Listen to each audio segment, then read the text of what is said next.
దేవుని పిల్లలుగా మీ అందరికీ కూడా ఈ సాయంకాల సమయంలో దేవుని వాక్యమును వినుటకు ఆసక్తితో కూడి వచ్చినందులకై క్రీస్తునామములో శుభాభివందనాలు తెలియజేసుకుంటూ ఈరోజు కూడా ఒక ఆసక్తికరమైన విషయాన్ని బైబిల్ నుంచి మనం పరిశీలించి తెలుసుకుందాం.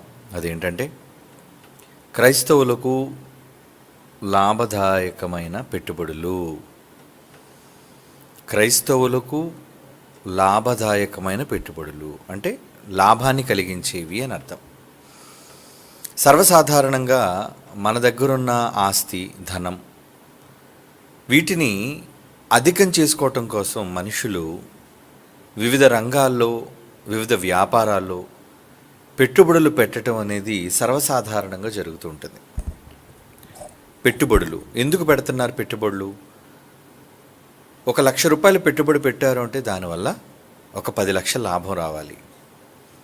1 కోటి రూపాయలు పెట్టుబడి పెట్టారు అంటే కనీసం దానివల్ల ఒక 20 కోట్లు లాభం రావాలి.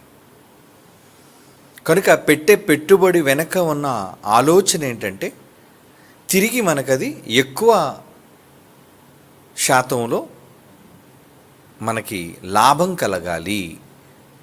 ఈరోజు జరుగుతున్న భూమి మీద ఉన్న ప్రతి వ్యాపారము దాని యొక్క అర్థం కూడా అదే.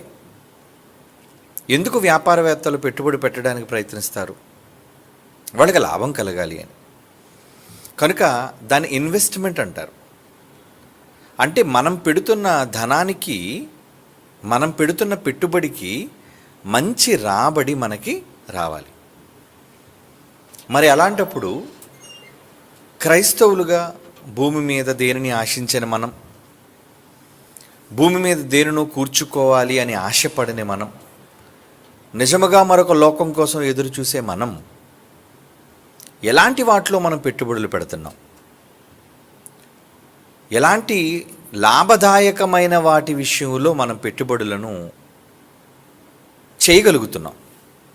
ఇది మనం అంతా కూడా పరిశీలనతో తెలుసుకోవాలి.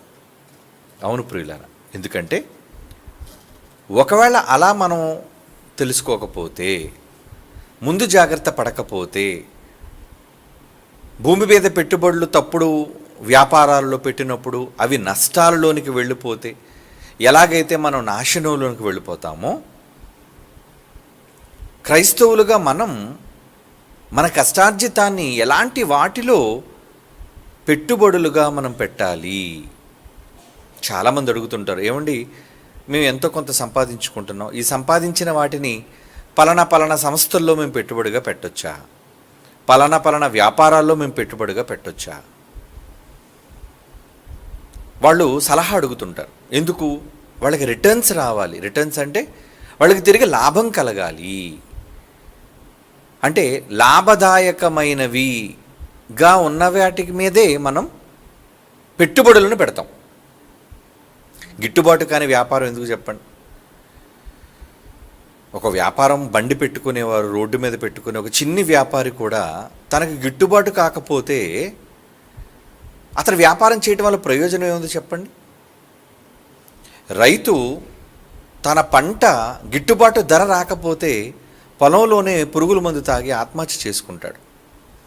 కారణం, తాను పెట్టిన పెట్టుబడికి అధికమైన రెట్లు అతనికి లాభం రావాలనే కదా అతని ఆశ. కనుక లాభం కోసమే పెట్టుబడులు పెడుతున్న ఈరోజు భూమి మీద ఉన్న మనుషులు, వారిలో ప్రభువును నమ్మిన క్రైస్తవులైన మనం ఎలాంటి వాటి మీద మనం పెట్టుబడులు పెడుతున్నాం? అయితే మంచి లాభసాధకమైన వాటి మంచి వ్యాపారాల కోసం చెప్తున్నారు, అయితే మనం ఎలాంటి లాభాల బాటలో నడుచుకునే వ్యాపారాల్లో పెట్టుబడి పెట్టాలని మీరు చెబుతారేమో అని అపార్థం చేసుకోకండి. నేను భూమి మీద మీకు లాభకరమైన వాటి కోసం నేను మాట్లాడట్లేదు. పెట్టుబడి మీ ధనమే, ఏమండి? పెట్టుబడి మీ ధనమే. కానీ ఎలాంటి వాటిలో మరి మీరు పెట్టుబడి పెట్టాలి? లాభం రావాలి కదా, లేకపోతే పెట్టుబడి పెట్టి ప్రయోజనం ఏముంది చెప్పండి? రైతులా గిట్టుబాటు రాకపోతే, ధర లేకపోతే చావాల్సిందే మనం కూడా.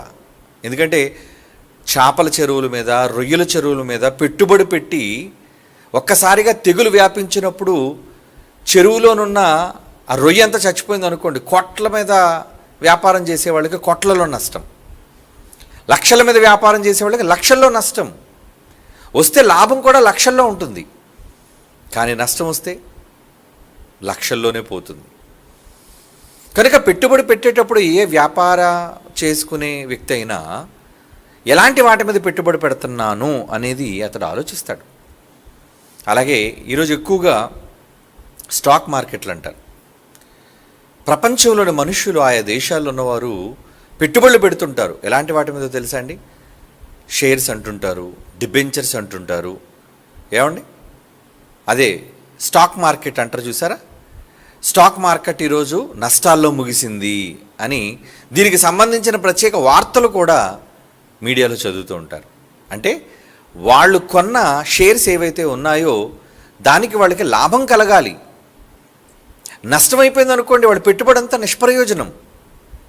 ఇది మనుషులు భూమి మీద తమకు లాభకరమైన వాటి కోసం చేసే పెట్టుబడులు. మరి క్రైస్తవులుగా మనం కూడా పెట్టుబడులు పెట్టాలంటే పెట్టాలి, ఖచ్చితంగా మనం పెట్టుబడులు పెట్టాలి.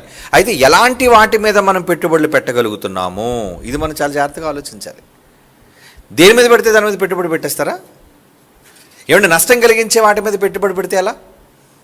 మీ ధనాన్ని తీసుకొచ్చి, మీ కష్టార్జితాన్ని తీసుకొచ్చి మీకు న్యాయం చేకూర్చినది, మీకు లాభం చేకూర్చినది అలాంటి వ్యాపారంలో మీరు పెడతారా? పెట్టరుగా. మీకు లాభం రావాలని కోరుకుంటారుగా. రావాలి అంటే ఎలాంటి వాటి మీద పెట్టుబడి పెట్టాలో ఈ పాఠం వింటే మీకు అర్థమవుతుంది. అయితే మనం పెట్టుబడి పెట్టేటప్పుడు కూడా, ధనాన్ని ఖర్చు చేసేటప్పుడు కూడా ఇలాంటి వాటి మీద మనం ఖర్చు చేయాలి. అవునండి, మనుషులందరూ లోక సంబంధమైన వాటి గురించి ఇన్వెస్ట్మెంట్లు చేస్తూ ఉంటారు. ఏమండి, ఒకరేమో ఎల్ఐసి పాలసీలు కడుతుంటారు, దానివల్ల వచ్చే లాభాల కోసం ఆలోచిస్తుంటారు. కొంతమంది స్టాక్ మార్కెట్లో పెట్టుబడులు పెడుతూ ఉంటారు, కొంతమంది వ్యాపారాల్లో పెట్టుబడి పెడుతూ ఉంటారు. అది లోక సంబంధమైన మనుషులు చేసేది. దేవుని నమ్ముకున్న ఆయన పిల్లలుగా మనం కూడా పెట్టుబడులు పెట్టాలి. ఎలాంటి వాటి మీద మనం పెట్టుబడులు పెట్టగలుగుతున్నాము అది మనం ఆలోచించాలి కదా. ఎందుకంటే బైబిల్లో దేవుడు రాయించాడు, మనకు అన్ని దేవుడు తెలియజేశాడు. తెలియజేసినప్పుడు వాటిని గూర్చి మనం తెలుసుకోకపోతే ఎలా? తెలుసుకోవాలి. అందుకు బైబిల్లో కొన్ని మాటలు మనం చదువుకొని ముందుకెళ్దాం. హెబ్రీయులకు రాసిన పత్రిక 10వ అధ్యాయం 35వ వచనం. హెబ్రీయులకు రాసిన పత్రిక 10వ అధ్యాయం 35వ వచనం. అక్కడ ఏమంటున్నాడు చూడండి. 10వ అధ్యాయం 35. కాబట్టి మీరు ధైర్యము విడిచిపెట్టకుడి, దానికి ప్రతిఫలముగా గొప్ప బహుమానము కలుగును. అంటే ముందు పెట్టుబడి పెట్టడానికి ఏం కావాలి? ధైర్యం కావాలి. ఏమంటే డబ్బులు పెట్టుబడి పెడుతున్నామంటే ధైర్యం ఉంటేనే కదా పెట్టాలి. కొంతమంది అంత ధైర్యంగా ధనాన్ని వెచ్చిస్తున్నారు అంటే, ఏమయ్యా ఇన్ని కోట్ల రూపాయలు అప్పు చేసి నువ్వు పెడుతున్నావు, నీకు లాభం వస్తుందంటే నాకు నమ్మకం ఉందండి, నేను లాభపడతాను అని. అలా లాభపడిన ఎంతోమంది వ్యాపారవేత్తలు ఉన్నారు ఈరోజు. ఒక సైకిల్ మీద వ్యాపారం ప్రారంభించి, ఏమంటే బట్టలు అమ్ముకునే వాళ్ళు ప్రారంభించి ఈరోజు పెద్ద పెద్ద షాపింగ్ మాల్స్ అయిన వాళ్ళు మన కళ్ళ ముందు లేరా? అవును, మనం ఈరోజు చూస్తున్న సిఎంఆర్ కానీ, లేదంటే చందన బ్రదర్స్ కానీ, బొమ్మన బ్రదర్స్ అని ఒక 10 ఏళ్ళు 15 ఏళ్ళ క్రితం వీళ్ళంతా ఉండేవాళ్ళు బ్రదర్స్. వాళ్ళ ప్రారంభం ఏంటంటే రాజమండ్రిలోనూ అక్కడ వాళ్ళు బళ్ళు మీద బట్టలు అమ్ముకునేవాళ్ళు. కానీ మరి ఈరోజు వాళ్ళ పరిస్థితిని మనం చూస్తుంటే పెట్టుబడులు పెట్టారు, చివరకు వాళ్ళు షాపింగ్ మాల్స్గా ఎదిగిపోయే స్థాయికి వాళ్ళు వెళ్ళారు. అంటే చేసిన పెట్టుబడి మీద నమ్మకం ఉండాలి కదా. లాభాన్ని చేకూర్చుకుంటాము అనే నమ్మకంతోనే కదా పెట్టుబడి పెట్టారంటే ధైర్యం కావాలి. వ్యాపారం చేయడానికి ధైర్యం కావాలి. అయితే ఇక్కడ దేవుడు ఏమంటున్నాడు చూడండి, మీరు ధైర్యము విడిచిపెట్టకుడి, మీరు పెట్టాలనుకున్న పెట్టుబడి మీద ధైర్యం పెట్టండి, దానికి ప్రతిఫలముగా గొప్ప బహుమానం ఉందా? ప్రతిఫలం. మనం ఎందుకు ఈరోజు ధైర్యంగా ముందుకు అడుగు వేయగలుగుతున్నామంటే, మన ధనాన్ని ఎందుకు మనం ఖర్చు పెట్టడానికి సిద్ధపడగలుగుతున్నామంటే మన ధైర్యం ఉంది మనకి.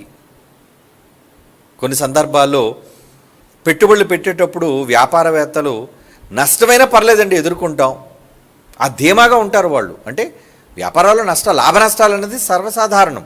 అలాంటప్పుడు నష్టాలు కలిగితే దాన్ని తట్టుకోగలరా? కనుక దానికి ధైర్యంతో వాళ్ళు పెట్టుబడులు పెడుతూ ఉంటారు. అలాంటప్పుడు దేవుని విషయంలో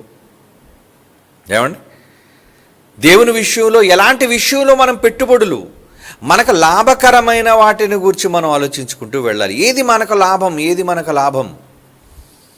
ఏది మనకు లాభం చేకూర్చి పెడుతుంది, దేని మీద మనం పెట్టుబడి పెట్టాలి అన్నది మనం ఆలోచిస్తే బైబిల్లో కొన్ని మాటలు మనం చదువుదాం. ఏమండి? ప్రసంగి గ్రంథం 7వ అధ్యాయం 11వ వచనం చదువుదాం. ప్రసంగి గ్రంథం 7వ అధ్యాయం 11వ వచనం ఏమనుంది అక్కడ? జ్ఞానము స్వాస్థ్యమంత ఉపయోగము. జ్ఞానం అంటున్నాడు చూడండి. జ్ఞానమట ఏంటి? స్వాస్థ్యం అంటే ఆస్తి, సొత్తు అంటారు దాన్ని. ఆ జ్ఞానమట స్వాస్థ్యమంత ఉపయోగము, సూర్యుని క్రింద బ్రతుకు వారికి అది లాభకరం. ఏమండి? సూర్యుని క్రింద బ్రతుకు వారికి ఏది లాభకరం అట? ఏది లాభకరం? జ్ఞానం. మరి ఈరోజు జ్ఞానం కోసం పెట్టుబడి పెట్టేవాళ్ళు ఉన్నారా? చాలామంది మన పిల్లలు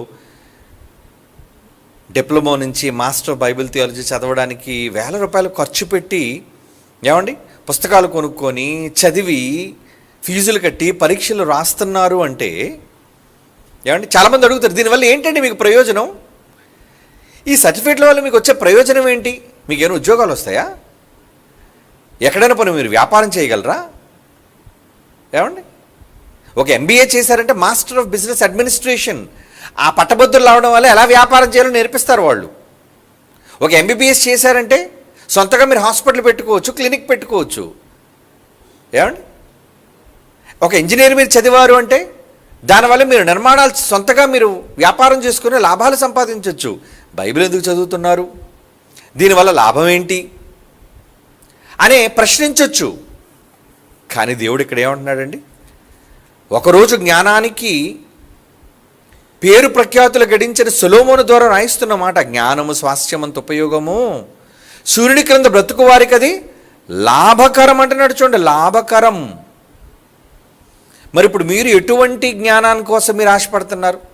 ఎందుకు వచ్చారు మీరు సాయంత్రం? ఆయన మాటలు వినడానికి. ఏముంది ఇందులో? జ్ఞానం. ఇది మీకు లాభకరం అంటే మీ సమయాన్ని పెట్టుబడిగా పెట్టి మీరు ఇక్కడికి వచ్చారు, అంతే కదా? ఎందుకు రావాలి? ఎన్ని పనులున్నా ఎందుకు ఇక్కడ మానుకొని వాటిని ఇక్కడికి రావాలి? దేవుని మాటలు వింటే మాకు అది లాభం. కనుక మీ ఆరోగ్యాన్ని, మీ సమయాన్ని రావడానికి, మరి మీరు ధనాన్ని కూడా ఖర్చు చేశారా? కుటుంబాలుగా వచ్చిన వాళ్ళు ఆటో ఛార్జీలు కట్టుకోవాలి రావడానికి పోవడానికి, బళ్ళు మీద వచ్చిన వాళ్ళు పెట్రోల్ కొట్టించాలి, డీజిల్ కొట్టించాలి కార్ల మీద రావడానికి. ఇదంతా ఏంటి? పెట్టుబడి. పెట్టుబడి పెట్టుకొని మీరంతా కూడా దేవుని జ్ఞానాన్ని వినగలుగుతున్నారు అంటే మరి లాభదాయకంగా ఉండాలనే కదా, ప్రయోజనం ఉండాలనే కదా. ఇది పెట్టుబడి మీది, దేవుని జ్ఞానం కోసం పెడుతున్న పెట్టుబడి. మరి లాభం వస్తుందంటారా? వస్తుందని దేవుడు చెబుతున్నాడు. కీర్తనల గ్రంథం మరొక మంచి మాట చూద్దాం. కీర్తనల గ్రంథం 19వ అధ్యాయం 9, 10, 11 వచనాలండి. కీర్తనల గ్రంథం 19వ కీర్తన 9, 10, 11. యెహోవా యందు భయము పవిత్రమైనది, అది నిత్యము నిలుచును. యెహోవా న్యాయవిధులు సత్యమైనవి, అవి కేవలము న్యాయమైనవి, అవి బంగారు కంటెను. ఏంటంటే ఆయన మాటలు ఈరోజు మీరు వింటున్నారే, ఎవరి మాటలు ఇవి? యెహోవా న్యాయవిధులు, దేవుని చట్ట సంబంధమైన మాటలు. ఈ మాటలట నిత్యము ఉంటాయట, ఈ న్యాయవిధులు సత్యమైనవట, అవి కేవలము న్యాయమైనవి, అవి బంగారము కంటెను, విస్తారమైన మేలిమి కంటెను, మేలిమి బంగారము కంటెను కోరదగినవి. ఇక రుచి దగ్గరకు వస్తే తేనె కంటెను, జుంట తేనె ధారల కంటెను మధురమైనవి. వాటి వలన నీ సేవకుడు హెచ్చరికనందును, వాటిని గైకొనుట వలన గొప్ప లాభము కలుగును. లాభం కావాలా మీకు? ఏమండి, లాభం రావాలి అంటే ఎక్కడుందట లాభం? దేవుని మాటల్లో లాభం, ఆయన న్యాయ విధులు వినటంలో లాభం, ఆ మాటలు విని వాటి ప్రకారంగా చేయటంలో లాభం. ఎందులో లాభం అన్నాడు? వాటి వల్ల నీ సేవకుడు అంటే మీరందరూ, మనం అందరం, నీ సేవకుడు హెచ్చరికనందును, వాటిని గైకొనుట వలన, విన్న మాటల ప్రకారంగా మీరు మంచి విషయాల మీద పెట్టుబడి పెడితే, మీ కష్టార్జితాన్ని పెట్టుబడిగా మీరు పెట్టగలిగితే, వాటిని చెయ్యాలి. గైకొనుట వలన గొప్ప లాభం అంటాడు చూడ. మామూలు లాభం కూడా కాదన్నాడు, గొప్ప లాభం. మన కళ్ళ ముందే కొంతమంది ముందు సైకిల్ మీద ప్రారంభమవుతుంది వాళ్ళ జీవితం. కళ్ళ ముందు 2 వీలర్ కొంటాడు, ఆ తర్వాత కారు కొంటాడు, ఆ తర్వాత స్థలం కొంటాడు, ఆ తర్వాత ఇల్లు కొంటాడు. ఏమండి, వాళ్ళ భార్య మెడ నిండా నగలు, ఏమండి, వాడి చేతుల నిండా బంగారపు ఉంగరాలు. ఇవన్నీ చూసి ఏమనుకుంటాం? వ్యాపారం బాగా సాగుతున్నట్టుందండి, బాగా లాభాలు గడిస్తున్నట్టున్నాడండి, ఓ అన్నీ కొంటున్నాడు, లాభదాయకం. వాడిని చూసి పొంగిపోతారు, అయ్యో నేను కూడా ఇలా ఉంటే బాగును అని అనుకుంటారు. కానీ దేవుడు ఇక్కడ ఏమంటున్నాడండి? వేటిని గైకోవాలంటున్నాడండి? వాటి వల్ల నీ సేవకుడు హెచ్చరికనందును, వాటిని గైకొనటం వలన గొప్ప లాభమునందును. లాభం కావాలి అంటే ఆయన మాటలు వినాలి, విన్న మాటల ప్రకారంగా చెయ్యాలి. వింటేనే సరిపోదు కదా, పెట్టుబడి పెట్టాలిగా. మీరు వచ్చారు, పెట్టుబడి పెట్టుకొని వచ్చారు, ఏమండి. చాలామంది పని చేయడానికి మోదవలసకి చాలా పట్టణాల నుంచి వస్తున్నారండి పిల్లలు. వాళ్ళు ఛార్జీలు కట్టుకొని, వాళ్ళు పనులు మానుకొని వారం రోజులు అక్కడ ఉండటం కోసం ఎందుకు వస్తున్నారు? ఏమంటే ఆ వారం రోజులు, సెలవు రోజులు ఇంటి దగ్గర ఉంటే ఎన్నో పనులు మనకు జరుగుతాయి. కానీ వాళ్ళు చేయడానికి ఎందుకు సిద్ధపడుతున్నారు? లాభం రావాలి కదా. ఏ లాభం? వాళ్ళు భూ సంబంధమైన లాభాల కోసం వాళ్ళు పెట్టుబడులు పెట్టడం లేదు, వాళ్ళ ఇన్వెస్ట్మెంట్. వాళ్ళు ఎందుకు సంపాదన విషయంలో తమ ఖర్చు చేసుకొని ఎందుకు వాళ్ళు శ్రమిస్తున్నారు అంటే వాళ్ళకి గొప్ప లాభం కలగాలి. లాభం, గొప్ప లాభం అంటే గైకొనటం వల్లే వస్తుంది అంటున్నాడు. అందుకే ఏమండి, ఇంకో మంచి మాట చదువుదామా బైబిల్లో?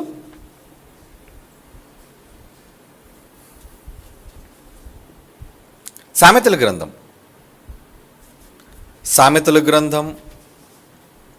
4వ అధ్యాయం 7వ వచనం. సామెతల గ్రంథం 4వ అధ్యాయం 7వ వచనం. జ్ఞానమును సంపాదించుకున్నటే ఏ జ్ఞానమునకు ముఖ్యాంశము. జ్ఞానాన్ని సంపాదించుకోండి. దేవుని మాటలను సంపాదన అంటాడు చూడండి, ఆయన మాటలు సంపాదన. ఏమండి, జ్ఞానమును సంపాదించుకున్నది. సంపాదన అంటే ఆస్తి, ధనము. ఆయన మాటలు ధనమా? అవును, దేవుని మాటలే ధనం. కానీ ఈరోజు ధనం అనగానే లోకానికి అర్థమవుతుంది ఏంటి? మేలిమి బంగారము, అవునా, రత్నరాసులు, వజ్రవైడూర్యాలు, భూములు, ఇళ్ళు, ఇంకా నోట్ల కట్టలు. ఇదే కదండి వాడికి సంపాదన అనగానే, ఆస్తి అనగానే అదే. ఎంత సంపాదించావు? ఒక 10 కోట్లు సంపాదించానండి. బాగుందా సంపాదన? ఆస్తి సంపాదించానండి. కానీ అవన్నీ కూడా భూమి మీద విడిచిపెట్టి వెళ్ళిపోవాలి. మనకు ముందు చనిపోయిన వాళ్ళందరూ వాటిని సంపాదించి విడిచిపెట్టి వెళ్ళిపోయారు. ఇది నిజం, మనందరికీ తెలిసిన నిజం. కనుక విడిచి వెళ్ళిపోయే సంపాదన మనకొద్దు. మనకు ఉపయోగపడిన సంపాదన ఎందుకండి? మనకు ప్రయోజనకరము కానీ సంపాదన మనకు ఎందుకు చెప్పండి?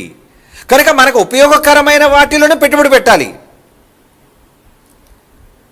చాలామంది స్టాక్ మార్కెట్లో పెట్టుబడి పెట్టగానే కుప్పకూలిపోతుంటాయి. అవి కుప్పకూలిపోగానే వీళ్ళ డబ్బు కూడా తిరిగి రాదండి వెనక్కి, నష్టపోతారు. 100 రూపాయలు పెట్టి కొన్నది 10 రూపాయలకి చెల్లుబాటు అవుతుంది అనుకోండి. ఏమండి, 100 రూపాయలు పెట్టుకుంటే నీకు తిరిగి వచ్చేది 10 రూపాయల, అంటే నువ్వే తిరిగి 90 రూపాయలు 100లో నష్టపోయావు. అలాంటి నష్టమే భూ సంబంధమైన వ్యాపారాలు, సంపాదనల్లో మనుషులు ఎదుర్కోబోయేది నష్టం, నష్టం, నష్టం. కానీ ఇక్కడ చెబుతుంది నాయన, వాటి మీద కాదు మీరు పెట్టుబడి పెట్టడం. ఇదిగో నేను చెబుతున్నాను, మీకు వేటి మీద పెట్టుబడి పెట్టాలో నేను చెబుతున్నాను, రాయిస్తున్నాను. క్రైస్తవులుగా మీరందరూ నా పిల్లలుగా ఫలానా వాటి మీదే పెట్టుబడి పెట్టండి. భారతీయ జనతా పార్టీ మీద ఆరోపణలు వచ్చాయి ఎలక్షన్స్ అయిపోయిన తర్వాత. ఏమండి పలానా అంబానీ, అదానీ వాళ్ళ దాని మీద పెట్టుబడులు పెట్టమని డైరెక్ట్గా ఒక పక్క ఫైనాన్షియల్ మినిస్టర్, అలాగే ప్రధానమంత్రి వీళ్ళు టీవీ ఇంటర్వ్యూలో చెప్పారు. అంటే ఆ రాత్రికి రాత్రి మీకు కోట్ల రూపాయలు రాబోతున్నాయి, వీటి మీద పెట్టుబడి పెట్టండి అని. అది పెద్ద స్కామ్ అని మొత్తం ఛానల్స్ అన్నీ కోడే కూసాయి. అది మనకు తెలుసు. అంటే ఎవరికో లాభాలు చేకూర్చాలని పెట్టుబడులు పెట్టమని వాళ్ళే చెప్పి వాళ్ళకి లాభాలు చేకూర్చారు. అలాంటి టైముల్లో వ్యాపారంలో పెట్టుబడి పెట్టారటండి మన చంద్రబాబు గారు కూడా, ఆయన భార్య సతీమణి.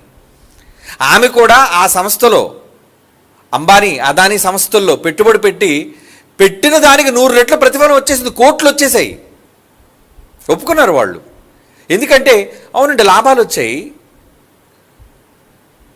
అంటే పెట్టిన పెట్టుబడికి ఎదురు రాబడి రావాలి అని ప్రతి మనిషి ఆలోచిస్తాడు. కానీ భూమి మీద పెట్టే పెట్టుబడులన్నీ మట్టిలోనికి పోయేవి, నిలబడనివి, మీ చేతికి దక్కనివి. కానీ ఇక్కడ దేవుడు ఏమన్నాడండి? మీ చేతికి దక్కాలి కదా, మీరు సంపాదించుకోవాలి కదా, మీరు పెట్టిన దానికి మీకు 100 రెట్లు రావాలి కదా. అలాంటి వాటి మీద పెట్టుబడి పెట్టండి. నష్టపోయే దాని మీద ఎందుకు పెట్టుబడులు పెడుతున్నారు మీరు? నష్టపోయే వ్యాపారం మీద పెట్టుబడులు పెడతారా? ఈ మధ్యన ప్లాస్టిక్ కవర్లన్నీ నిషేధించేశారు, మీకు తెలుసు కదండి. దేశం కాదు, ప్రపంచం అంతా కూడా ప్లాస్టిక్ అనేది నిషేధం, అవునా కదా? ప్లాస్టిక్ వాడకూడదు, వాడితే ఫైన్. ప్లాస్టిక్ సంచులు కానీ ప్లాస్టిక్ తయారీలు కానీ ఉండడానికి వీల్లేదు. ఇలాంటి సమయాల్లో, నిషేధం ప్రభుత్వం విధించిన సమయాల్లో మీరు 10 కోట్లు పెట్టి ప్లాస్టిక్ సంచుల తయారీకి మీరు పెట్టుబడి పెడతారా? ఏమండి? ప్రభుత్వం నిషేధించిన దాన్ని మీరు ఇప్పుడు పెట్టుబడి పెట్టి 10 కోట్లతో ఒక పెద్ద ప్లాస్టిక్ ఫ్యాక్టరీ నేను పెడదాం అనుకుంటున్నానండి. అది ప్లాస్టిక్ కవర్లు తయారు చేయడానికంటే మిమ్మల్ని చూసి ఏమనుకుంటుంది? మిగతా వ్యాపారవేత్తలు ఏమనుకుంటారు? ఒరే నీకు బుద్ధి ఉందా?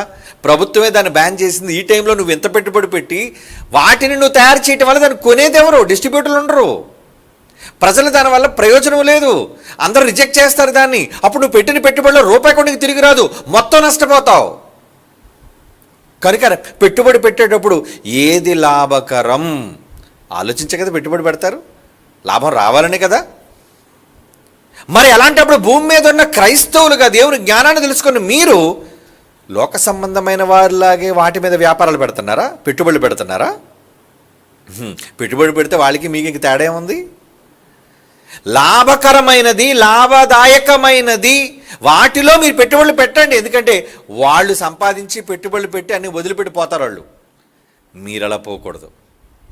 మీ ప్రతి రూపాయి మీకు రావాలి, 100 రెట్లుగా మీకు తిరిగి రావాలి అంటే జ్ఞానం మీద పెట్టుబడి పెట్టండి, జ్ఞానం నేర్చుకోవడానికి పెట్టుబడి పెట్టండి, విన్న మాటల ప్రకారంగా చేయడానికి మీరు పెట్టుబడి పెట్టండి. అప్పుడు గొప్ప లాభం మీకు కలుగుతుంది అని దేవుడే అభయం ఇచ్చాడు మీకు.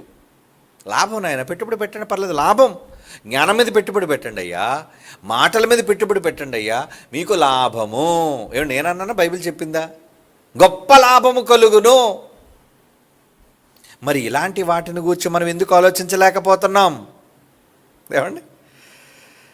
మత్తయి సువార్త 13:44 ఒక ఉపమానాన్ని చెబుతూ ఏమంటున్నాడు చూడండి. మత్తయి సువార్త 13:44 పరలోక రాజ్యము పొలములో దాచబడిన ధనమును పోలి ఉన్నది. ఒక మనుష్యుడు దాన్ని కనుగొని దాచిపెట్టి అది దొరికిన సంతోషం వెళ్ళి తన కలిగినదంతయు అమ్మి ఆ పొలమును కొనేను. ఏమండి? ఒక పొలం కనబడింది. ఆ పొలం దాని ఖరీదు ఎంత? 2 కోట్లు అనుకుందాం. పొలం ఖరీదు 2 కోట్లు. ఏమండి? కానీ ఆ పొలంలో గుప్త నిధులు ఉన్నాయి. అది ఎంత ఖరీదు అనుకున్నారు? 100 కోట్లు అనుకోండి, మీకు అర్థమవడానికి చెప్తున్నాను. ఆ పొలం లోపల 100 కోట్ల నిధులు ఉన్నాయి అని మీకు తెలిసినప్పుడు బయటికి ఎవరికి తెలియదు, మీకు మాత్రమే తెలుసు. పొలం మీద బోర్డు పెట్టాడు ఎవడైనా, ఈ పొలం కేవలం 2 కోట్లు మాత్రమే ఎవరైనా కొనుక్కోవచ్చు, ఈ స్థలం అమ్మకమునకు కలదని. ఈ విషయం మీకు తెలిస్తే మీరేం చేస్తారు? మీ దగ్గర నిజంగా అంత డబ్బు లేకపోయినా అప్పు చేసైనా, 1 కోటి రూపాయలు మన దగ్గర ఉంటే మరొక 1 కోటి రూపాయలు అప్పు చేసైనా 2 కోట్లు పెట్టి ముందైన పొలాన్ని నేను కొనేయాలి. ఎందుకంటే లోపల 100 కోట్ల ఖరీదైన నిధి ఉంది. అంటే కొంటే మీకు లాభం. అంటే దేని మీద పెట్టుబడి పెడుతున్నారు ఇప్పుడు? అప్పు చేసి మీ దగ్గర ఉన్న 1 కోటి రూపాయలతో మరొక 1 కోటి రూపాయలు అప్పు చేసి 2 కోట్లు పెట్టుబడిగా పెడుతున్నారు. అంటే మీకు తిరిగి దాని మీద రాబోయే లాభం ఎంత? 100 కోట్లు 2 కోట్లు తీసేయండి, 98 కోట్లు మీకు లాభం. అంటే బాగుందా? లాభదాయకమా కాదా? గిట్టుబాటు అయిందా లేదా? గిట్టుబాటు ఏంటండి, రూపాయికి 10 రూపాయలు వస్తున్న సంతోషం, అలాంటిది 2 కోట్లకు 98 కోట్లు వస్తున్నాయంటే ఎంత ఎక్కువ లాభం. అలా లాభసాటిగా ఉండాలి మన ఆలోచన. అందుకే యేసుప్రభు చెప్తున్నాడు, ఇలాంటి లాభమైన వాటి మీద ఇన్వెస్ట్మెంట్ చేయండి, పెట్టుబడులు పెట్టండి. ఎక్కడైతే దేవుని యొక్క పరలోక రాజ్యము అంటే రూపకాలంగారంగా చెప్తున్నాడు ఏంటంటే పరలోక రాజ్యము పొలములో దాచబడిన ధనమట. పరలోకం అట పొలంలో దాచిపడిందట. అప్పుడు మీరేం చేయాలి? ఓ పరలోకం ఇందులో ఉందా, ఈ పొలంలో ఉందా, అయితే మరి ఇంకే ఆ పొలాన్ని కొనేస్తాను. కొనేస్తే అప్పుడు నీకు ఏం దక్కుతుంది? పరలోకం. అంటే పరలోకం కోసం ఎంతైనా పెట్టుబడి పెట్టొచ్చా? పెట్టమనే చెప్తున్నాడు. ఈ ఈ ఈ ఈ చెప్పిన ఉపమానం తాలూకు అర్థం ఏంటో తెలుసా? నాన్న, పరలోకం కోసం మీరు ఎంతైనా వెనక ముందు ఆలోచించకుండా పెట్టుబడి పెట్టండి. మరి పరలోకం కోసం పెట్టుబడి పెడుతున్నాం మనమా? ఏదో ఇలాంటి మాటలు విన్నప్పుడు పెట్టుబడి పెట్టాలి అనిపిస్తుంది, కానీ పెట్టేసరికి వచ్చేసరికి మాత్రం ఎందుకో చెయ్యనక లాగేస్తుంది మళ్ళా. అవునా కాదా? అందరూ ఇచ్చేస్తున్నారట. ఏది? మొదటి శతాబ్దంలో అవసరాల కోసం స్థలాలు, పొలాలు, చరస్థిరాస్తులు అమ్మేసి ఇచ్చేస్తుంటే అననీ సప్పేర కూడా ఇచ్చేయాలని మనసు వచ్చేసింది. ఇచ్చేద్దాం, మనం కూడా ఇచ్చేద్దాం, మనకుంది కదా పొలం, అమ్మేద్దామని అమ్మేశారు. పొలం అమ్మేసరికి మంచి రేటు వచ్చేసింది. ఏమండి, ఏదో ఎప్పుడో పనికిరాంది ఏదో పొలం అందరూ ఇస్తున్నాడు, మనం ఎందుకు ఇవ్వలేదు అనిపించుకోవడం, మనం కూడా ఇచ్చేద్దాలి. అది అంతా కలుపుకుంటే 5 లక్షలు కూడా రాదు, అమ్మేద్దాలు అనేసరికి 50 లక్షలు వచ్చింది రేటు దానికి. ఇదేంటి 5 లక్షలు వేసుకుంటే 50 లక్షలు వచ్చేసింది, ఇప్పుడు పొలం అమ్మిన డబ్బు అంతా 50 లక్షలు మనం ఎలాగ ఇచ్చేస్తాం అని సప్పేర చెప్పింది. అననీతో, ఏమండి ఇది ఏమైనా బాగుందా, పొలం అమ్మేసిద్దాం అనుకున్నాం కానీ చాలా లాభం వచ్చేసింది, మరి ఏం చేద్దాం, సర్లే నొక్కేద్దాం కొంత. అప్పుడు ఏం చేశారు వాళ్ళు? కొంత దాచిపెట్టి కొంత ఇచ్చేశారు. కానీ దానివల్ల ఏం ప్రయోజనం అయింది వాళ్ళకి? చచ్చిపోయారు, ఇద్దరు చచ్చిపోయారు. పొలం అక్కడే ఉంది, ఏమండి, తెచ్చిన డబ్బు అక్కడే ఉంది, వీళ్ళు లేకుండా పోయారు. అంటే సరైన పెట్టుబడి, పరలోకం కోసం పెట్టుబడి పెట్టుకోవాల్సింది పోయి చచ్చిపోయారు వీళ్ళు లాభాన్ని ఆశించి. కనుక మనం ఎలాంటి వాటి మీద పెట్టుబడి పెట్టాలి? పరలోక రాజ్యం ఎక్కడ దొరుకుతుంది, ఎలాంటి విషయాల్లో పరలోకాన్ని మనం సంపాదించుకోగలం, ఎలాంటి దగ్గర మనకు ప్రతిఫలం 100 రెట్లు వస్తుంది అని ఆలోచించి అక్కడ పెట్టుబడి పెట్టాలి. ఏమండి, పొలంలో నేను విత్తనం వేస్తే అది వెంటనే మొలకెత్తుతుంది అన్నప్పుడు కదా మీరు అక్కడ మొక్క నాటాలి, విత్తనం నాటాలి. అదేమీ లేకుండా, ఏమండి, చుట్టూ బండరాళ్ళు ఉన్న దగ్గర మీరు వెళ్ళి మొక్క వేసారనుకోండి, ఏం లభిస్తుంది? అది లేకదు. అంటే మీరు వేసే విత్తనం, మీరు చేసే పని, మీరు పెట్టే పెట్టుబడి మీకు లాభదాయకంగా ఉండాలంటే తెలివిగా ఆలోచించి పెట్టాలి. దేని మీద పెడితే మనకి ఎక్కువ గిట్టుబాటు, ఎక్కువ లాభం వస్తుంది. నిజానికి వీళ్ళు 50 లక్షలు ఎక్కువ వచ్చినా అదంతా దేవుడికి ఇచ్చేశారు అనుకోండి, ఏం జరిగేది? కోట్ల కన్నా ఖరీదైన ప్రాణం నిలబడేది. అవునా చెప్పండి? లోకమంతా సంపాదించుకొని ప్రాణం లేకపోతే ప్రయోజనం ఏంట్రా అన్నాడు యేసుప్రభు. అలాంటిది నిజంగా వీళ్ళు పొలంతో వచ్చిన ధనాన్ని దేవుడికి ఇచ్చేస్తే ప్రాణాలు దక్కేవి కదండి. ప్రాణాలు దక్కడంతో పాటు పరలోక రాజ్యం కూడా వాళ్ళకి దక్కేది. ఎందుకంటే అయ్యో, పొలాన్ని వాళ్ళు దాచుకోకుండా అమ్మేసి డబ్బంతా ఇచ్చేశారు. ఎంత మంచి భక్తులండి, భార్యాభర్తలు ఇద్దరు ఆదర్శ దంపతులండి. అటు పరలోకాన్ని పొందుండేవాళ్ళు, ఏమండి, ఇటు జీవితాన్ని పొందుండేవాళ్ళు ప్రాణం పోకుండా. ఇవన్నీ పోగొట్టుకొని నష్టపోయి చివరికి నరకానికి పోయారు వాళ్ళిద్దరూ. అంటే తప్పుడు నిర్ణయం. అంటే మనం కూడా దేవుని పని దగ్గరకు వచ్చేసరికి ఆలోచించకూడదు. దేవుని పని దగ్గరకు వచ్చేసరికి చాలామంది ఆలోచిస్తుంటారు, చెయ్యాలా వద్దా, చెయ్యాలా వద్దా, ఇద్దామా వద్దా, ఇంత అవసరమా, ఉన్నారు కదా మిగతా వాళ్ళు ఇస్తారులే. నో, సరైన సమయంలో సరైన పెట్టుబడి పెట్టే టైం దొరికినప్పుడు వెంటనే మీరు పెట్టుబడి పెట్టాలి. లేదా ఈ డబ్బు మిగలదు మీకు. నోట్ చేసుకోండి. పెట్టుబడి దేవుని కోసం పెట్టే అవకాశం వచ్చినప్పుడు మీరు పెట్టుబడులు పెట్టకపోతే, నోట్ చేసుకోవాలి, ఇది వెరీ ఇంపార్టెంట్.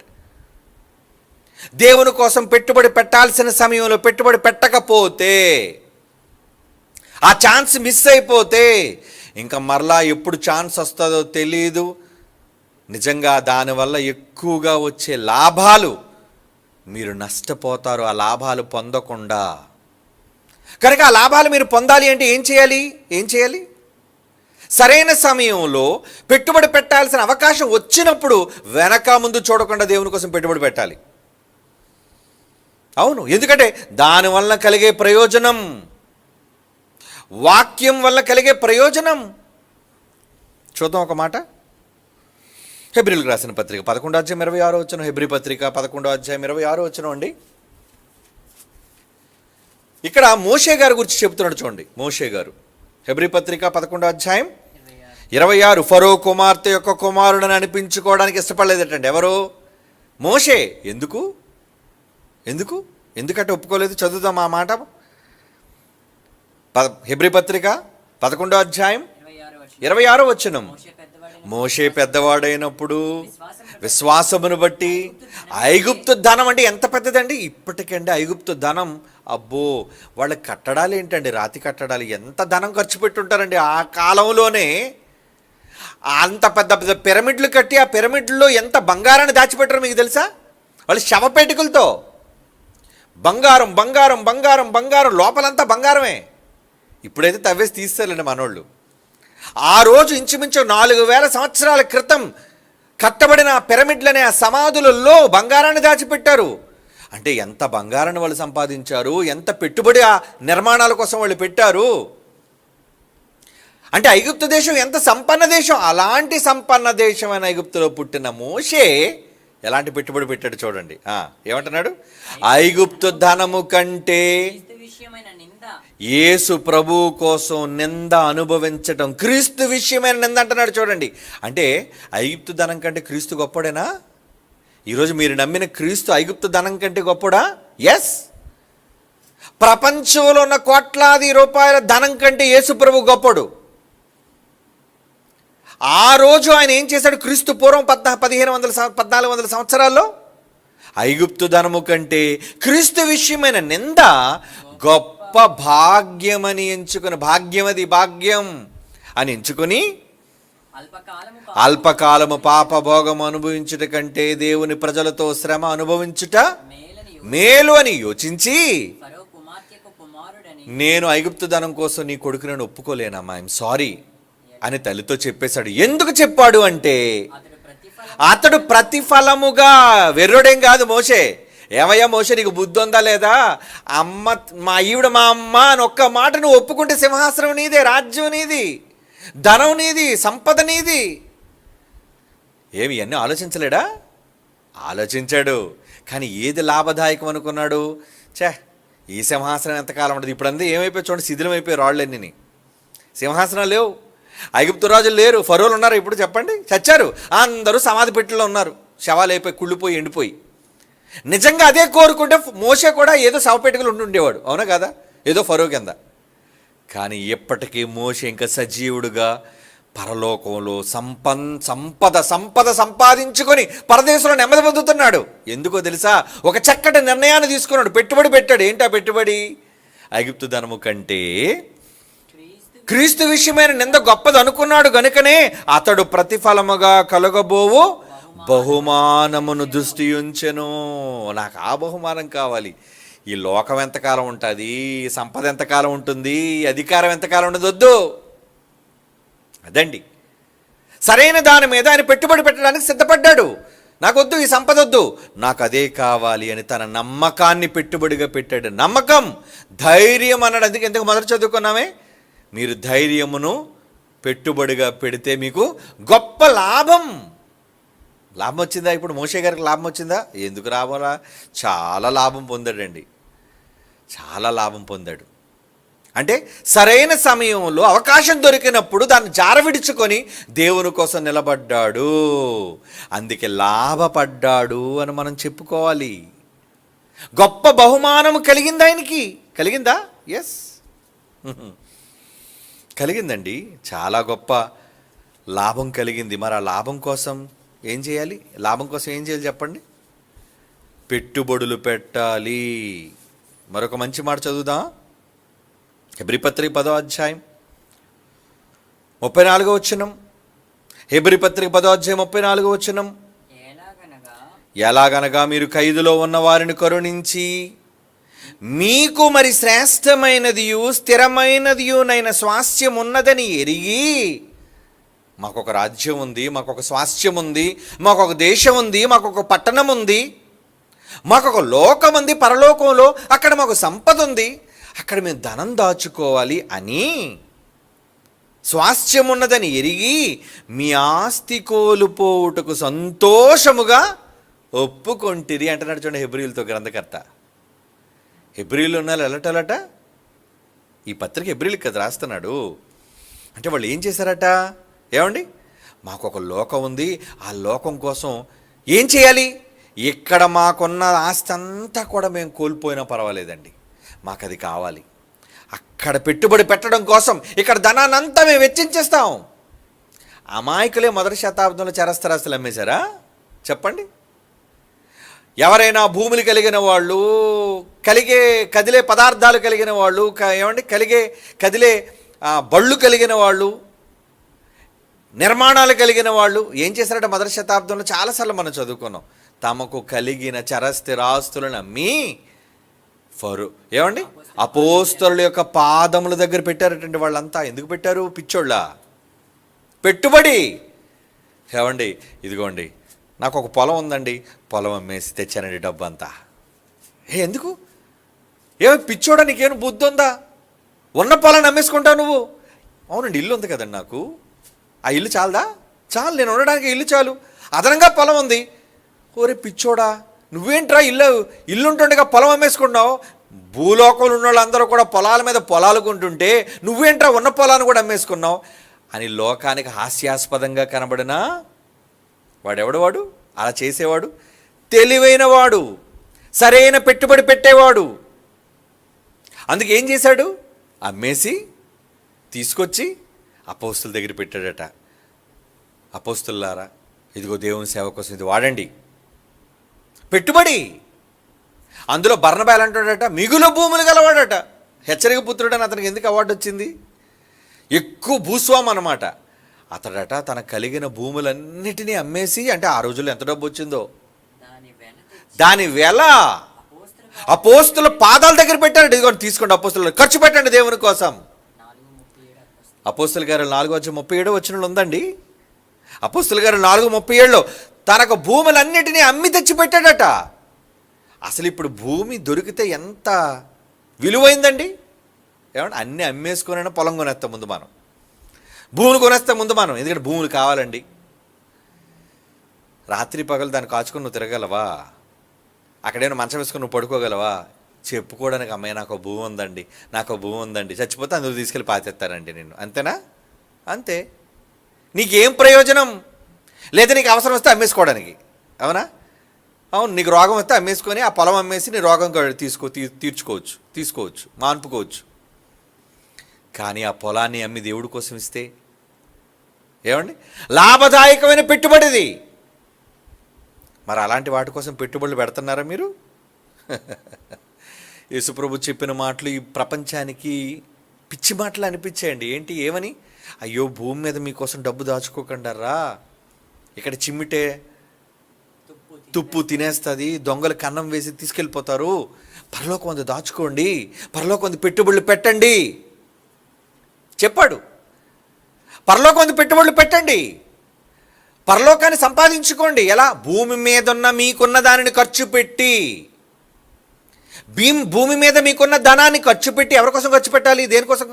ఏది పడితే దానికోసం ఖర్చు పెట్టకండి. దేవుని కొరకై ఉండాలి, పని కొరకై ఉండాలి, సేవ కొరకై ఉండాలి, అది పరలోకం కొరకై ఉండాలి. అప్పుడు ఆ ధనం మీకోసం కూర్చబడుతుంది. మరి అలాంటి వాటి కోసం ఈరోజు మనం పెట్టుబడులు పెట్టగలుగుతున్నామా? లేదండి, లేదు. మనకున్న దానిలోంచి ఇస్తున్నాం అంతే. ఈరోజు ఏమైనా మనకు ఉన్న దానిలో పూర్తిగా మానుకొని ఏదైనా మనం ఇచ్చేస్తున్నామా? మొదటి శతాబ్దపు క్రైస్తవ్యం ఉండదు. తమకున్నదంతా ఇచ్చేశారు వాళ్ళు, ఉన్నదంతా. ఎందుకోసం? పెట్టుబడి. అలా పెట్టుబడి పెట్టి చచ్చిపోయారు వాళ్ళంతా. ఇప్పుడు వాళ్ళంతా ఎక్కడున్నారో తెలుసా అండి? 100 రెట్లు ఫలాన్ని పొంది పరదేశంలో వెయిటింగ్లో ఉన్నారు, ప్యారడైజ్లో. బోల్డ్ డబ్బు పెట్టామండి, అక్కడ మహల్ తయారవుతుంది మా కోసం. చనిపోయిన తర్వాత ఆ లోకంలో దేవుడితో పాటు సదాకాలం జీవించడానికి మా కొరకు మహానిర్మాణం, మా పెట్టుబడి. పరలోకం కోసం, మా కోసం పెట్టుబడి. మరి అలాంటి పెట్టుబడి కోసం ఈ తరంలో మనం ఏం చేయగలుగుతున్నాం? ఏం పెట్టుబడులు పెడతానని చెప్పండి. మనం కూడా లోకస్తుల్లాగే షేర్ మార్కెట్లలోనూ, స్టాక్ మార్కెట్లలోనూ, అవునా, ఎల్ఐసీల కోసం, అవునా, ఫిక్స్డ్ డిపాజిట్ల కోసం కట్టేసుకున్నారా? చాలామంది కట్టేసుకున్నారు. ఎఫ్డీలు కట్టేసుకున్నారు, బాండ్స్ కట్టేసుకున్నారు, డబ్బులు దాచేసుకున్నారు.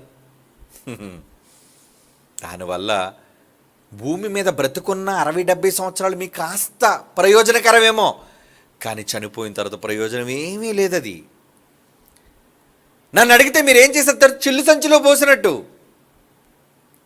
మీరేం చేశారు? చిల్లు సంచిలో పోసారు మీ కష్టం అంతా. మరి లాభం రావాలంటే ఎక్కడ లాభదాయకం? ఏ వ్యాపారం లాభం?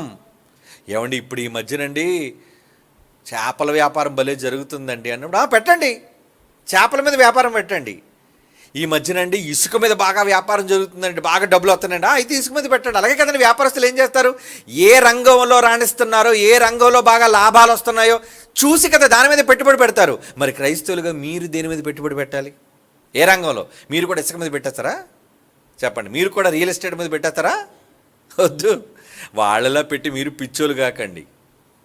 మీకు దేవుడు ఆఫర్లు ఇచ్చాడు ఎన్నో, అవకాశాలు ఇచ్చాడు ఎన్నో. నిజముగా దేవుని సేవ కోసం ఖర్చు పెట్టే అవకాశాలు దేవుడు మీ కాళ్ళ ముందుకు తీసుకొచ్చాడు. ఖర్చు పెట్టండి, ఆయన ఖర్చు పెట్టండి, ఇలా టైంలో ఖర్చు పెట్టండి. అలా ఖర్చు పెడితే ఎంత ఇస్తానన్నాడంటే చాలాసార్లు మనం చదువుకున్నాం. ఎన్ని రెట్లు ఇస్తానన్నాడు? 100 రెట్లు అండి, 100 రెట్లు. చదువుదాం బైబిల్లో ఎన్ని రెట్లు ఇస్తానన్నాడు? ఎన్ని రెట్లు ఇస్తానన్నాడు? మార్కు సువార్త 10వ అధ్యాయం 29, 30, 31. మార్కు సువార్త 10వ అధ్యాయం 29, 30, 31. పేతురు అంటున్నాడు, మేమంతా వదిలేసుకున్నాం కదా నీకోసం, నీ వెనకాతలు పడ్డాం కదయ్యా, నీతో పాటు తిరుగుతున్నాం కదా, సేవ సేవ సేవ అని. మాకేం దొరుకుతుంది, మాకేమొస్తా చెప్పు అన్నప్పుడు యేసుప్రభు అతను చూసి అంటున్నాడు పేతురుతో, నా నిమిత్తం, ఈ సువార్త పని నిమిత్తం మీరు ఇంటిని కాదనుకున్నారు, సొంత బంధువులు కాదనుకున్నారు, అక్కచెల్లెలు కాదనుకున్నారు, కన్నవారిని కాదనుకున్నారు, కనిన వాళ్ళని కాదనుకున్నారు, భూములను కూడా విడిచిపెట్టేశారు కదా మీరు. ఇప్పుడు ఇహమందు వదులుకున్నది కొన్ని కష్టాలు ఉంటాయి కదండి, మరి హింసలతో పాటు నూరంతలుగా ఇళ్ళు, అన్నదమ్ములు, అక్క చెల్లెండ్రు, తల్లులు, పిల్లలు, భూములు, ఇక్కడ రాబో లోకములో నిత్య జీవమును పొందుదురని మీతో నిశ్చయముగా కన్ఫర్మ్గా చెప్తున్నాను. ఏమండి యేసు మాటకి తిరిగిలేదు కదండి, ఆయన చెప్పాడంటే ఖచ్చితం. అబద్ధికుడు కాడు ఆయన. లోకంలో వాళ్ళగా మాయ మాటలు చెప్పి ఏమంటే మీరు 10,000 ఇవ్వండి మీకు 1,00,000 ఇస్తాను, అది దొంగ మాట. అది ఏమంటే మీరు 5,000 ఇవ్వండి 50,000 ఇస్తాను మీకంటే మాయ మాట. అది మనం నమ్మి మోసపోతుంటాం, మనుషులం కదండి.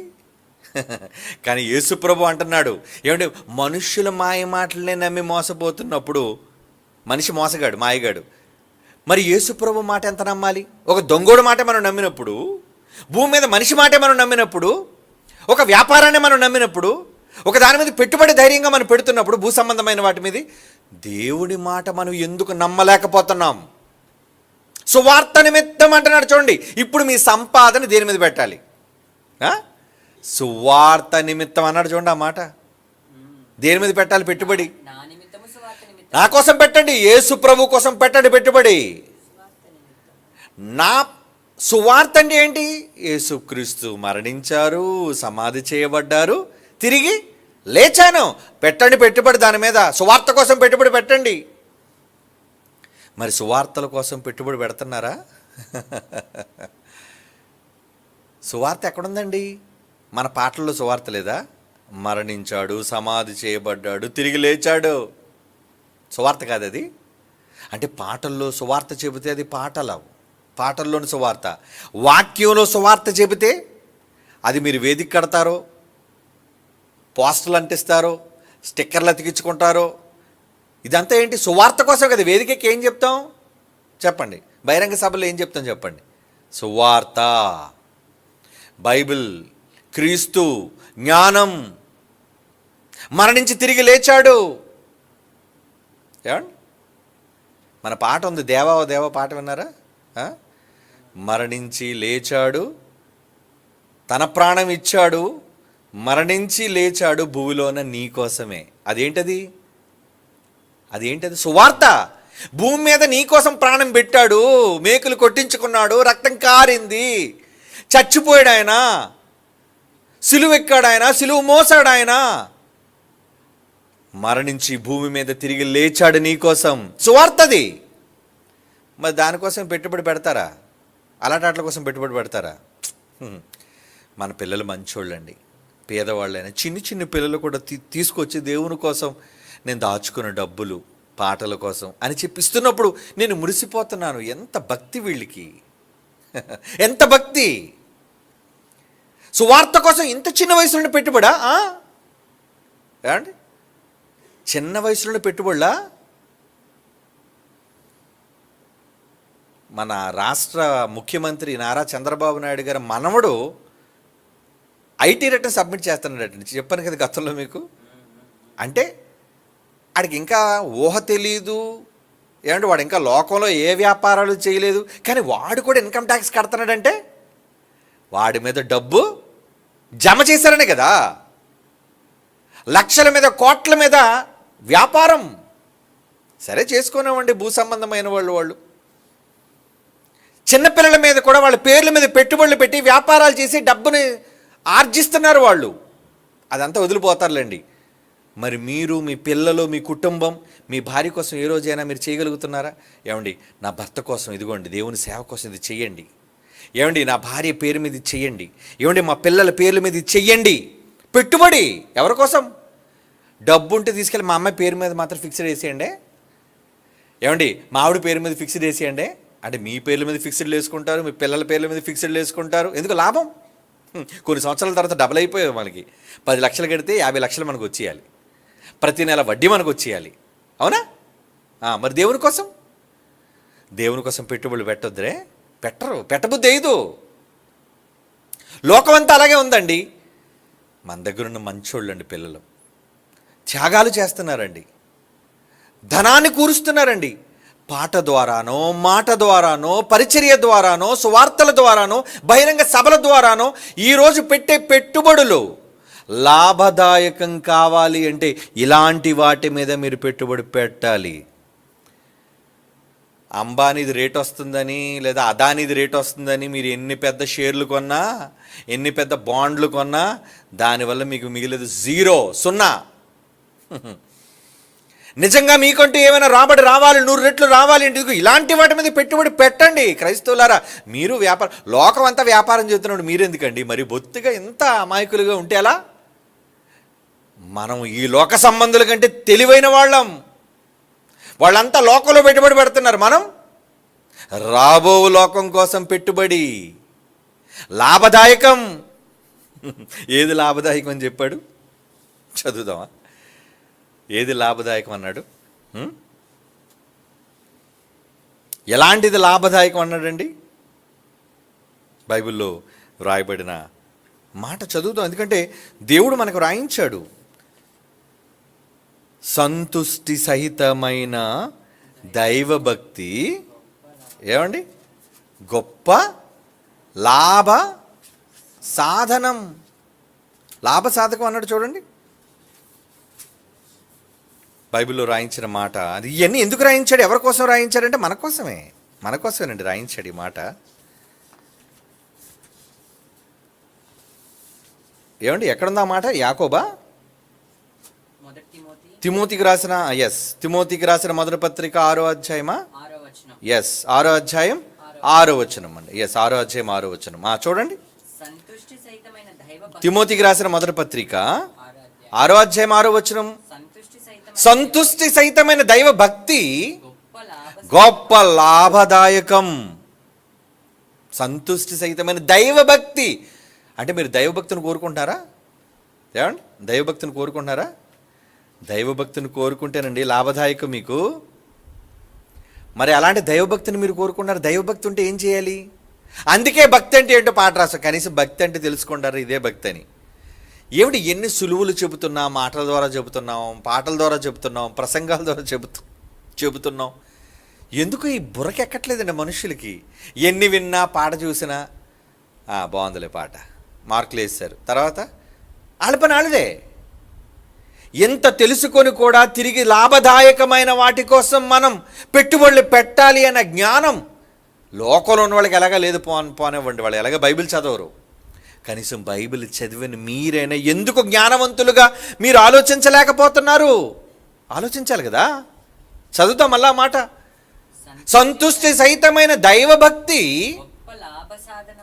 గొప్ప లాభ సాధనం. లాభం లాభం దేవుడి మీద భక్తి ఉంటే లాభం వచ్చేస్తుంది, భక్తి ఉంటే లాభం వస్తుంది. 1 తిమోతి 4:8 మొదటి పత్రిక, తిమోతికి రాస్తున్న మొదటి పత్రిక 4:8 శరీర సంబంధమైన సాధకము కొంచెము మట్టికే మీకు ప్రయోజనం, కానీ దైవభక్తి ఏదైతే ఉందో అది ఎప్పటి జీవం మిమ్మల్ని బ్రతికించడం విషయంలోనూ, చనిపోయిన తర్వాత మీరు రాబోయే జీవితంలోనూ కూడా వాగ్దానంతో మీకు ప్రామిస్ చేశారు. బాండ్ ఆయన ప్రామిస్ చేసి ఇచ్చాడు మీకు. అది అన్ని విషయముల్లోనూ ప్రయోజనకరం. ఎంత ప్రయోజనకరం! ఇంత ప్రయోజనకరమైన వాటిని ఎంత నిష్ప్రయోజనంగా మనం వదిలేస్తున్నాం ఏంటండి? నమ్మవా ఈ వాక్యాన్ని?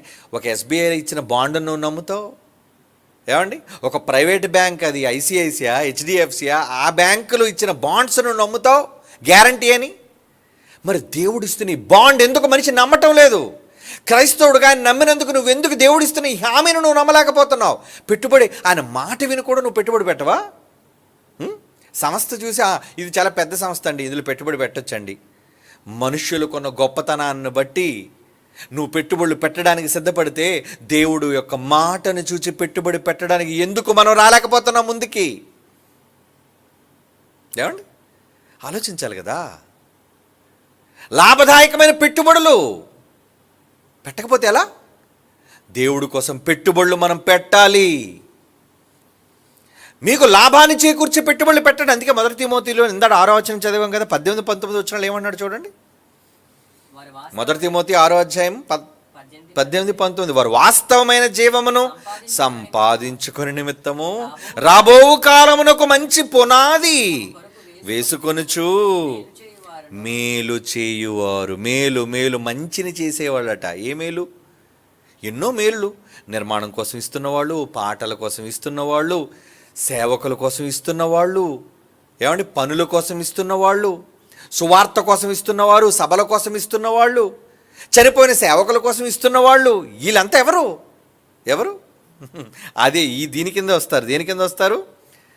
వాస్తవమైన జీవమును సంపాదించుకుని నిమిత్తము తమ కొరకు రాబో కాలమున మంచి పునాది తమ కొరకు వేసుకొనుచు మంచి మేలు చేయువారును, సత్క్రియలను ధర్మగలవారును, ఔదార్యము ఇవ్వటం, దాతృత్వం, ఔదార్యము గలవారును, తమ ధనములో ఇతరులకు పాలిచ్చువారునై ఉండవలెనని ఆజ్ఞాపూర్వకంగా చెప్పయ్యా. వాళ్ళకి ఆజ్ఞాపించు పెట్టుబడి పెట్టమని చెప్పు. ఆర్డర్. ఆజ్ఞ అంటే ఏంటి? కమాండ్. ఖచ్చితంగా పెట్టుబడి పెట్టాలి. మీరు పెట్టక తప్పదు. ఇది order, God's order, GO, government order కాదు. మరి దేవుడు ఆర్డర్ వేసినప్పుడు ఆ ఆర్డర్ కోసం మనం పెట్టుబడి పెట్టాలా వద్దా? పెట్టుబడి పెట్టమని ఆయన చెప్తున్నాడు కదా. వాస్తవమైన జీవమును సంపాదించుకునే నిమిత్తం ఔదార్యము గలవారును, సత్క్రియలను ధర్మగలవారును, మేలు చేయవారును, తమ ధనములో ఇతరులకు పాలిచ్చువారునై ఉండవారును. పాలివ్వా? సహాయపడవా? ఎదుటి వాళ్ళకి సహాయపడవా? పనుల కోసం సహాయపడవా? కార్యక్రమాల కోసం సహాయపడవా? ఒకసారి సహాయపడిపోతే చాలా? రోజుకు ఒకసారి తినైతే సరిపోద్దా? 3 పూటలు ఎందుకు తింటున్నాం గట్టిగా? ఎప్పుడూ పెడుతూనే ఉండాలి. చచ్చినంత వరకు ఈ కడుపులో సరుకు వేస్తూనే ఉండాలి. ఇది ఎంత నీ సమంజసమైనదో. చచ్చినంత వరకు దేవుని పనికి ఇస్తూనే ఉండాలి, చేస్తూనే ఉండాలి, వస్తూనే ఉండాలి, వెళ్తూనే ఉండాలి, కష్టపడుతూనే ఉండాలి. ఇది నిజమైన జ్ఞానయుక్తమైన పెట్టుబడి. పనికిరాని వాటి కోసం మీరు ఖర్చులు పెట్టకండి. వ్యర్థం, నిష్ప్రయోజనం, లాభదాయకం కానివవి, నష్టపోయేవి, మిమ్మల్ని నష్టంలో ముంచేస్తే అవన్నీ. మీ చేతికి డబ్బు రాదు. కానీ దేనికోసం పెట్టుబడి పెట్టాలి? దేవుని దగ్గర మీకు మేలు చేసేది, మీకు ధనాన్ని సంపాదించి పెట్టేది, వాస్తవమైన జీవాన్ని మీకు ఇచ్చేది, దానికోసం పెట్టుబడి పెట్టండి రా. దేవుడు చెబుతున్నాడు, పెట్టుబడి పెట్టమని చెబుతున్నాడు. పెట్టుబడి పెట్టాలి కదా. చూద్దామా ఏమండి? దేవుడు అంటున్న ఒక మంచి మాట మనం చూద్దామండి. దేవుడు ఏమని రాయిస్తున్నాడో పెట్టుబడుల కోసం మనతో ఏం చెబుతున్నాడో చూడండి. రోమీలకు రాసిన పత్రిక 2వ అధ్యాయం,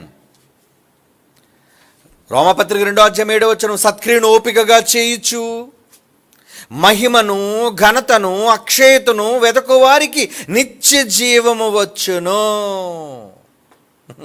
ఏమంటున్నారండి? సత్క్రియను ఓపిక చెయ్యండి, ఓర్పుగా చెయ్యండి. ఇవ్వటంలో కష్టం ఉంటుంది, చేయటంలో కష్టం ఉంటుంది, వెళ్ళటంలో కష్టం ఉంటుంది. ఈ కష్టం ఉన్నా ఏమంటున్నాడు? ఓపికగా చేయుచు మహిమ ఘనత అక్షయత వెదుకు వారికి నిత్య జీవము నిత్యును అంటున్నాడు. చూడండి, అవునా? వస్తుందా నిత్య జీవం? ఖచ్చితంగా వస్తుంది. మరి రావాలి అంటే పెట్టుబడి పెట్టాలి కదా. పెట్టుబడి పెట్టకుండా ఎలా వస్తుందండి లాభం? చెప్పండి. పెట్టుబడి పెడితేనే కదా లాభం మీకు తిరిగి వచ్చేది. అందుకు దేవుడు 2 కొరింథీ పత్రికలో ఏమన్నాడు చూడండి. 2 కొరింథీ పత్రిక 9వ అధ్యాయం 6వ వచనం. 2 కొరింథీ పత్రిక 9వ అధ్యాయం 6వ వచనం, కొంచెముగా విత్తువాడు కొంచెముగానే పంట కోయును, సమృద్ధిగా విత్తువాడు సమృద్ధిగా పంట కోయునని ఈ విషయమై చెప్పవచ్చును. ఏమంటున్నాడండి? వస్తుందట. ఏమొస్తుంది? ఎక్కువ మీకు రావాలా? అయితే ఎక్కువ పెట్టుబడులు పెట్టండి. కొంచెం పెట్టారనుకోండి, కొంచెముగా విత్తువాడు కొంచెముగా పంట కోయును. ఏమండి? ఎక్కువగా సమృద్ధిగా విత్తువాడు సమృద్ధిగా పంట కోయును అని దేవుడు చెప్పేశాడు. అవునా? మరి ఇప్పుడు ఎలా పెట్టాలి? దేవుని పని విషయంలో ఎలాంటి పెట్టుబడులు మనం పెట్టేవాళ్ళుగా ఉండాలి? వాక్యం విషయంలో, ఆయన మాటల విషయంలో, ఆయన పనుల విషయంలో, ఆయన పాటల విషయంలో. ఏమండి? ఇక్కడ పెట్టుబడి పెడితే 6 భాషల్లోకి వెళ్ళిపోతుందండి పెట్టుబడి. అంటే 6 భాషలు, 6 రాష్ట్రాల్లో ఉన్న వాళ్ళకి మీ జ్ఞానం వెళ్ళిపోద్ది. సువార్త, ఒక చిన్న పాట, ఒక చిన్న ప్రసంగం, ఒక చిన్న షార్ట్ మెసేజ్. ఏమండి? తెలుగులో చేస్తే తెలుగులోనే వాళ్ళమే వింటామండి. అది ఇతర భాషల్లో చేస్తే రాబడి ఎక్కువ. ఈ రాష్ట్రంలో ఉన్న వాళ్ళు కాక పక్క రాష్ట్రం 6 రెట్లు ఎక్కువ. అవునా? సేవ చేసేవాళ్ళు, దేవుని సేవకి ఇచ్చేవాళ్ళు, పెట్టుబడులు పెట్టేవాళ్ళు. ఎలాంటి పెట్టుబడులు పెట్టాలి? ఏది లాభదాయకం?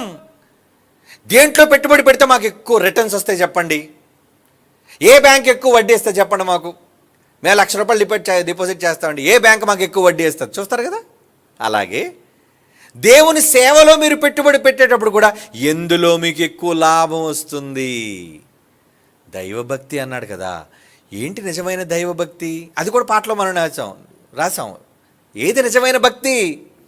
దిక్కులేని పిల్లలను, విధవరాండ్రను వారి ఇబ్బందుల్లో పరామర్శించటం. ఏమండి? ఎంతోమంది భర్తలు చచ్చిపోయి విధవరాండ్రగా మారిపోయిన వాళ్ళకి ఇల్లు ఎందుకు కట్టాం? మనం కట్టడానికి ఎందుకు సిద్ధపడుతున్నాం? విధవరాండ్రు కదా. అయ్యో, పిల్లలు దిక్కులేని వాళ్ళు కదా. ఎప్పుడు జాన్సన్ గారు చచ్చిపోయి 3 సంవత్సరాలు అయిందండి. ఇప్పటికీ జాన్సన్ గారి కుటుంబం కోసం ఆదివారం మీరు చదువుతుంటారు కదా. ఎందుకు ఇస్తున్నారు? పెట్టుబడి. భక్తి అదే కదా గొప్ప లాభసాధకం. ఎందులో పెట్టుబడి పెడితే మాకు ఎక్కువ రిటర్న్స్ వస్తాయి చెప్పండి?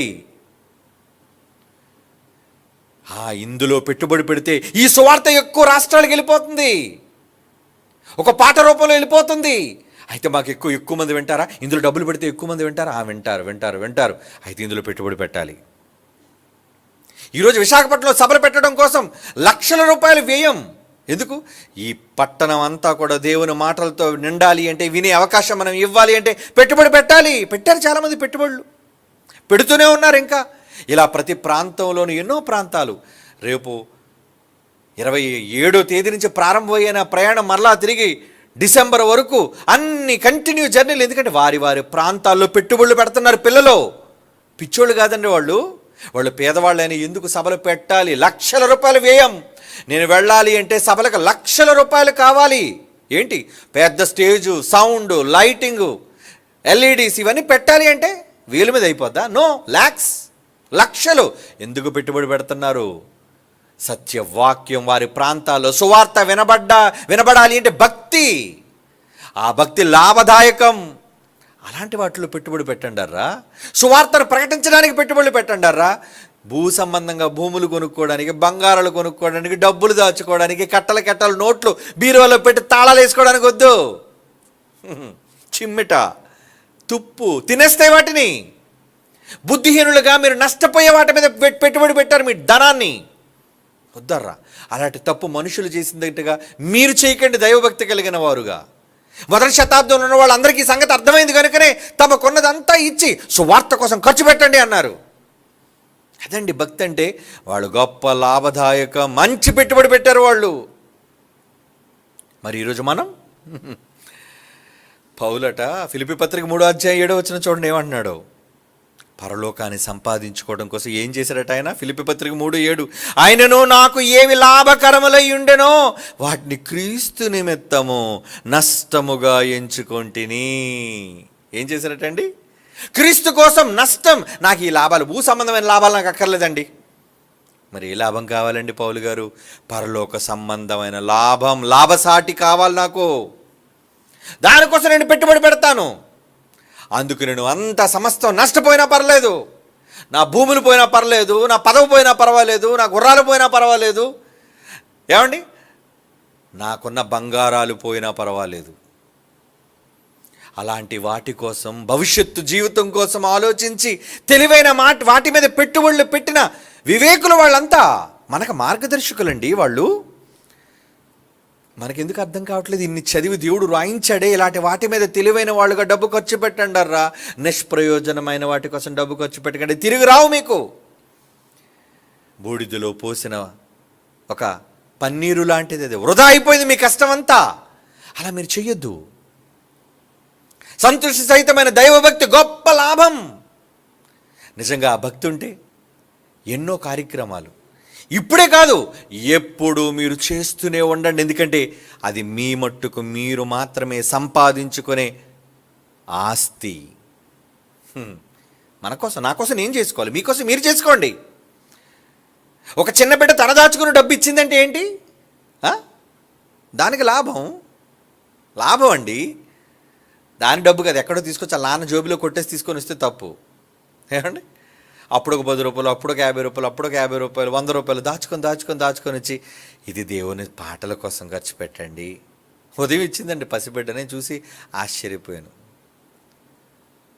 Very good. అంటే దేనికి? అంటే ఎప్పటి నుంచే తన భవిష్యత్తు జీవితానికి పునాది వేసుకుంటుంది చిన్ని బిడ్డ. పట్టుమని 15 సంవత్సరాలు ఏమండి దానికి, 12 సంవత్సరాలు అనుకుంటుంది దానికి. ఏమంటే 10 సంవత్సరాలు అటండి, ఓన్లీ 10 ఇయర్స్. చిన్న వయసులో ఎంత జ్ఞానం! మరింత పెద్ద 30, 40, 50 వచ్చేసామే. మనం ఎలాంటి వాటి మీద పెట్టుబడులు పెడుతున్నాం?